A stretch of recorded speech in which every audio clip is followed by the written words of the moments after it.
dimension culturelle. Hein, nous sommes pour une politique culturelle de qualité et non élitiste, je dirais élitiste par le prix, c'est-à-dire qu'il faut que les gens, quel que soit leur revenu, aient accès au beau et accès à la culture. Voilà, c'est ça la culture pour tous, c'est pas une culture de bof, entre guillemets, pour les uns. Non, c'est la culture pour tous. Et notamment pour les jeunes, hein, on en dira un mot tout à l'heure sur la jeunesse, mais il faut que chacun puisse avoir accès à la culture de son choix, à la culture qui lui permet de s'épanouir, parce que je crois que l'homme se construit avec du pain, avec de l'eau, mais aussi avec de la culture.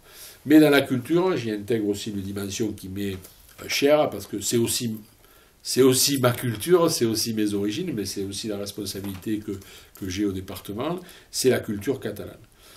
Je pense que la possibilité pour les êtres humains qui ont envie de s'approprier, d'utiliser au quotidien, d'apprendre, d'écrire, de travailler avec la langue catalane, quand on est pour l'épanouissement des gens, on est pour que les gens puissent parler, utiliser cette langue s'ils le souhaitent. Et la langue d'ici, on ne peut pas défendre les langues du monde si on ne défend pas les langues régionales, nos propres langues. Le catalan, c'est une langue qui est la langue de nos ancêtres, de nos aïeux ici, et je pense qu'il faut que cette culture, cette langue, on puisse en faire un atout pour ce qui, je crois, devrait être le moteur d'une société, c'est l'épanouissement des êtres humains. Bon, on s'épanouit en gagnant bien sa vie, on s'épanouit en travaillant bien, en sachant pourquoi on travaille sans se faire exploiter, mais on s'épanouit aussi en choisissant la culture qu'on veut. Et donc, si on veut que la catalanité fasse partie de notre culture, on doit pouvoir le faire. Moi, comme député,